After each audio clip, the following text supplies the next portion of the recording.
is the last day of this retreat already. These past 8 days has been very quick. Tomorrow, all of you will go back home already. Any of you think that this past week has gone by quickly? If you have, then I think that your practice has developed quite well. It means that you are happy in your practice. It is the same with the monks. Sometimes I would ask the new monks whether they have ordained for 1 month or 1 pansa, 3 months. I asked them if the time passed by quickly or not. And if they say, yes, it passed very quickly, then it means that they can stay on as a monk. So this is a way to measure the progress of your practice. So for the Dhamma, the Buddha said that when he passed away, then one can recollect the teaching of the Buddha instead of him when his body is gone. So nowadays there are many teachings, especially online on the internet. But we have to remember that not everything is true. So we have to be able to separate facts and lies. Because technology, it is just a mean, but it depends on the person who uses it, whether we can use it for our own benefit or not. So in our lives, how do we spend it? We cannot just focus in the daily living.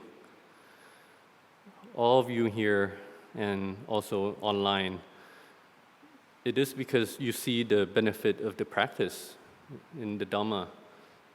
This is why you join this retreat. Because you see that the practice that the Buddha give, it bring happiness to our lives.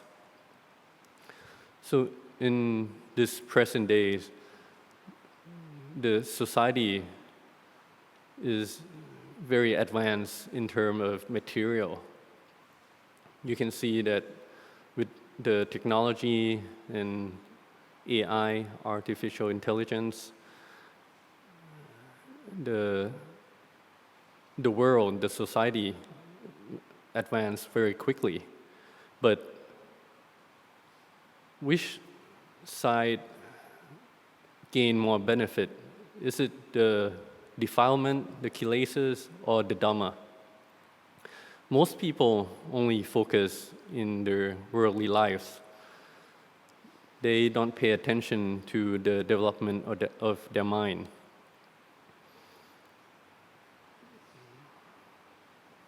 If for some people they have never practiced, they never pay attention to the Dhamma, then they may think that if their lives is good, if they are happy, then that should be enough.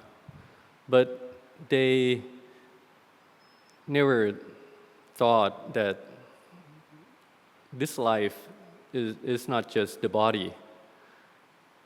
This life composed of the body and the mind, and the mind is actually more important. All of you joined this retreat because your mind, your heart order you to join. Some of you have joined for the first time. Some of you have been here many times already. This is because you can see the benefit of the practice of listening to the Dhamma. And the Buddha said that there are 5 benefits of listening to the Dhamma. The first one is you can hear something that you haven't heard before. The second benefit is if you have heard the teaching and you don't understand, then when you listen to it again, then you understand more. And the third benefit is this understanding leads to getting rid of the doubts. And the fourth point is your view become right view, sammaทิฏฐิ. And the last point, which is the most important, is that your mind become bright. So these are the benefits of listening to the Dhamma. For the teaching of the Buddha, the most important point is to develop sati or mindfulness. Sati is a Pali word. It means that which bring about wisdom. So if you have the wisdom without mindfulness, then you cannot use this wisdom for the benefit of your life. So all the great masters, when they give Dhamma talks, they always focus on mindfulness. Mindfulness comes first, and then wisdom comes afterward. So when you develop sati, the mindfulness, if you can do it constantly, then it becomes sampachanya, full awareness. So in this retreat, all of you have to find your own way, your own trick to develop mindfulness in your daily lives. This is because all of you have different activities during the day, different habits, different characters. So you have to find your own way to develop mindfulness daily. But the most common practice that you can start with is the mindfulness of the breath, anapanasati. This is because everybody has to breathe. Imagine that you can keep your mindfulness just as you breathe. It becomes natural. How good would that be? This is something that is easy to say, but it is hard to do. But if you can do it, keep the mindfulness consistent, then you can develop the full awareness of your body and your mind, and this will lead to bring about rapture easily, and wisdom will arise. So you have to find your own trick to do that. One of the easy trick that you can practice is with your shoes or your sandals. So when you enter your home or this sala, then you can try to turn around and have the shoes point out of the sala. If you do this, it means that you have mindfulness. So this is an easy measurement, because you cannot measure your mindfulness with Putto, because this is something that you cannot see. But you can measure your mindfulness from something that you do every day. Another example is when you drink a glass of water. So you can try to develop your mindfulness. If you pick up a glass and you do it without mindfulness, then you put it down again, and with mindfulness, you pick up the glass to drink.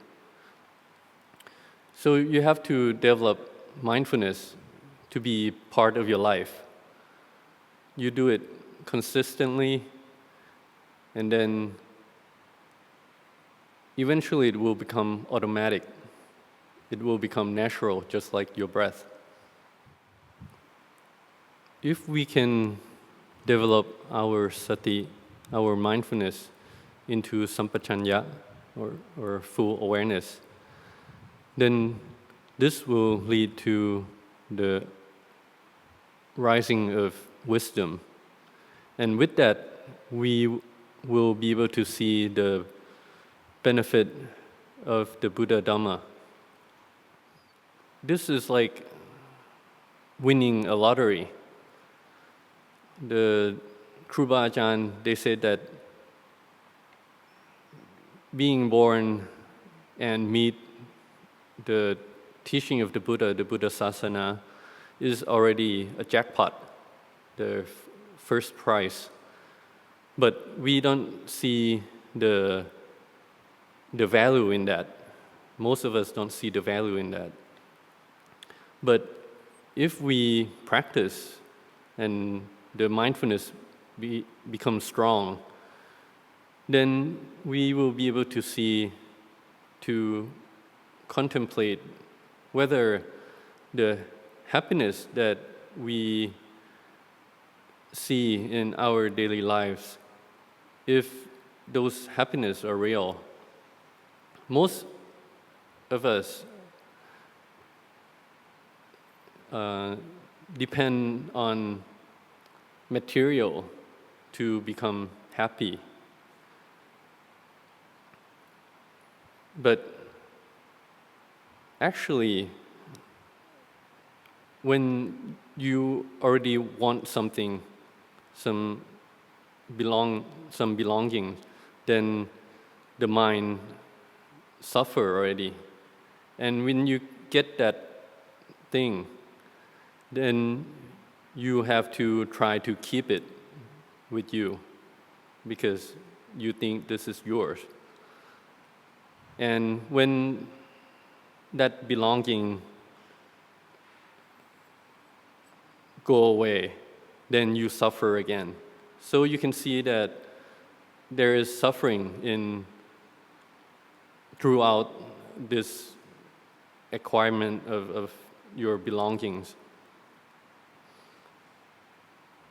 But in your practice of the Dhamma, you may be able to listen to the Dhamma just one or two sentences, and that Dhamma touched your heart, and then you develop rapture. And this is the happiness that the teaching of the Buddha bring to your life. So you can think back to your youth and compare it with the present days. Which period of your life has more happiness? If you don't remember, then you can look at the old photos, and you can see that as children, there are a lot of smiles. But as you grow, then that smile start to disappear. And what replaces the smile is the tears. As children, we only live to play, to eat, we don't suffer. But as we grow older, then we develop more suffering. This is because we have more belongings in our life. So if we have, the more attachment we have, then the more suffering that we have. If you lose your belonging, it means that because you are attached to that material. So the Kruba Ajahn said, those who have more suffer more. So nowadays, you can see that people don't focus on the 4 requisites. Some cannot even recall what the 4 requisites are. They only focus on the money, wealth, and the phone. But actually the 4 requisites are the clothes, food, dwellings, and medicine. So the more we are far away from the 4 requisites, the more suffering that we have. So there's a saying in Thai that the more you have, the greater the greed. So we should look into ourselves, that we shouldn't try to find what is missing so much that we miss what we already have. Because this greed, it never ends. So when you look back to the past, the time of our ancestors, our grandparents, the world is not developed. There was no AI, but people back in the old days, they are happier. They grow their own food. They exchange what they have for something that with friends or neighbors. But nowadays, we always think whether if we exchange something, then if the value is the same or not. So this value, it is just convention. But because we are attached to this convention, then we give the value to our belongings. There is also another saying that if it is something you like, then that thing is not expensive.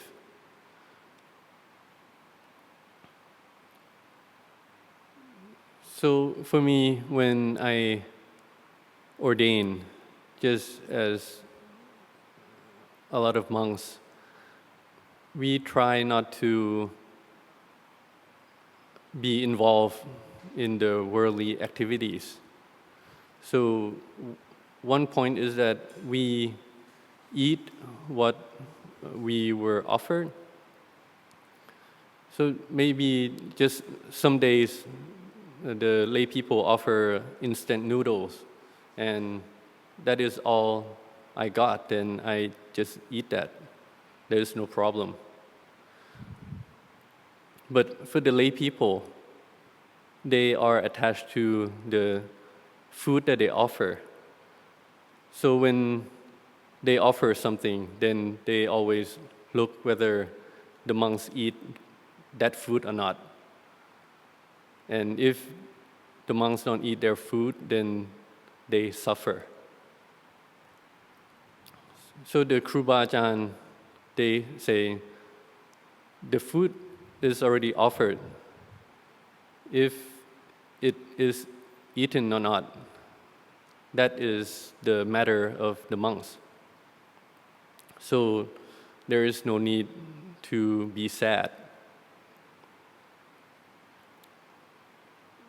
So I spent some time in the north of Thailand, and in that village, the village is separated into different sections. And when the monks go on alms round, in the beginning, everybody in all sections, they give alms, they give the food. But after a while, they see that the monks don't eat all the food, so there were leftovers. So afterward, they start to not want to give alms anymore. They say, you should give alms, not me. So the head of the village eventually had to decide to set certain dates for different sections. So Monday for section 1, Tuesday for section 2, and so on. This made me think back to a teaching of Lung Ta Mahabua at Wat Pa Ban Tat Monastery. He's a very prominent teacher. He's an Arahant. And at the monastery at Wat Pa Ban Tat, there are many people, many lay people go to give alms, to make merits, especially on the weekends and special days. And one time, a lay woman said to Lung Ta, "Oh, today there are so many people coming to give alms." And Lung Ta answered right away, "Yes, there are a lot, but all of those alms, is it yours? Those who give, they already received their merits, but have you done it yourself?" So that lady, she, maybe because she see there were already a lot of people, then she didn't give alms. So a lot of people, they think like that. They only look at the surface. They don't see whether the alms or the offerings that come into the monastery, do the monks actually use that, give that away, make donations for the benefits of others. For Lung Ta Mahabua, all the things that people offer, if it is something that is left over from the monastery, then he give it all away, even to other countries. He even bring requisites to help with the Lao people. So we should not look just at the surface. We shouldn't think that, oh, this monastery is already established, is already rich. We should go help other places. But it is actually our merits if we make donation, if we make merits with the prominent Kru Ba Ajahn, because he or they they are helping the world in so many ways.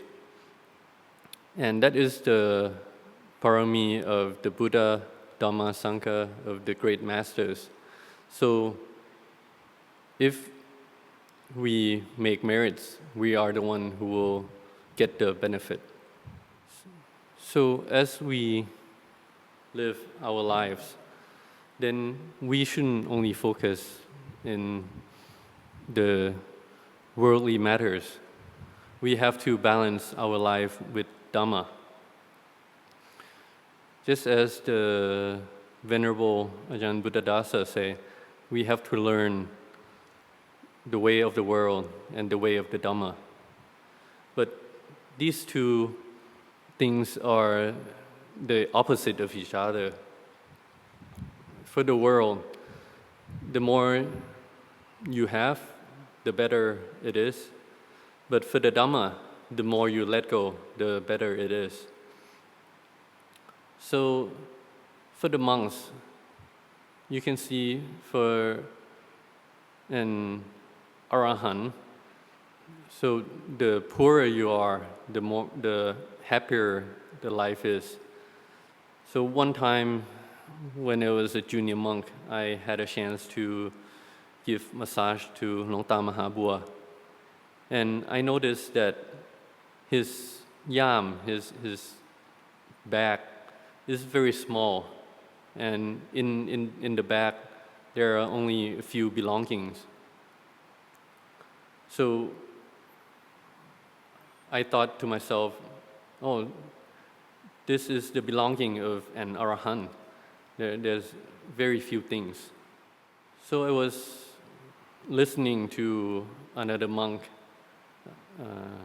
complaining about building an Uposatha hall. And he became stressed because the lay committee want one design and the architect want another design, and they were fighting. And Luang Por Anan gave advice that the wealth of the monk is only the 8 requisites, the triple robes, the alms bowl, and a few other requisites that we have. So for the monks, nothing really belonged to us. All these sala, these meditation hall, this Uposatha hall, they all belong to the laity. What we have is actually just the requisite. So as monks, we have to be able to eat easily, live easily, go easily, come easily. So I thought back to the time when I was a lay person.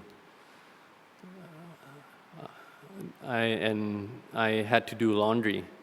And for the lay people, most of the time we have to iron our clothes. But as I become a monk, then I only have one set of clothes. So the clothes of going out, the clothes of sleeping, the pajamas, they are the same clothes. So I would like to summarize that the further away from nature you are, the less the happiness appear. So we have to try to live our life as close to nature as possible and follow the way of the nature. And we have to do that with sati, mindfulness, as our base. So this is the way that we take the step after the Buddha and all the Kruba Ajahn. We have to think that the worldly happiness are they real? Luang Pu Sha said that the worldly happiness is like we're leaning against a rotten stump, and we don't know whether this stump is rotten inside, and one day, eventually, the stump just crumble and we would fall down. So if the worldly happiness is real, the Buddha would have taught us that way already. Before he became the Buddha, he was living in palace. He has a wife, his son was just born, but he left all of those behind. So we can think whether what we have in this life, can it be compared to the Buddha's wealth that he left behind? So in these present days, we consider this and that country as developed, whether it's a developed country, undeveloped countries, developing countries. But all of this development, it's just based on materialism. And all these developed countries, you can see that they are the ones who make war. So in the past, with the war, it's just knives and guns. But nowadays, there's missiles, nuclear missiles, and that actually bring so much destruction. So if we contemplate that, then should we really follow the developed world? Because in terms of Dhamma, Loka Dhamma, Loka actually means darkness. So as the Loka develop, so it means the darkness actually prosper. But on the other hand, Dhamma is the light. So if we want to have happiness in our life, then we should follow the way of the Buddha, of the Kruba Ajahn. Even though we live in the world, but because we have Dhamma, we develop Dhamma from our practice, then we will be able to live happily. For many people, it is too late for them to practice. We should consider ourselves lucky because we are still the ones who walk into the monastery. So in Thailand, when a person dies, the relative bring them to the monastery, to the temple to have the funeral and cremation. So in a way, they are lying down as they enter the temple. So we are lucky to be able to walk into a temple. And I noticed that in the funeral, all the deceased, they are good people, because however they were in life, then in the last day, the cremation, there's always praise being said about that person. So I give my anumodana that all of you are able to walk into this monastery by yourself. You have a lot of merits already to come and practice. And I would like to anumodana with all of you. All of you can make your own holy water at your home. There's a technique. So just have a bottle of water, and at home, if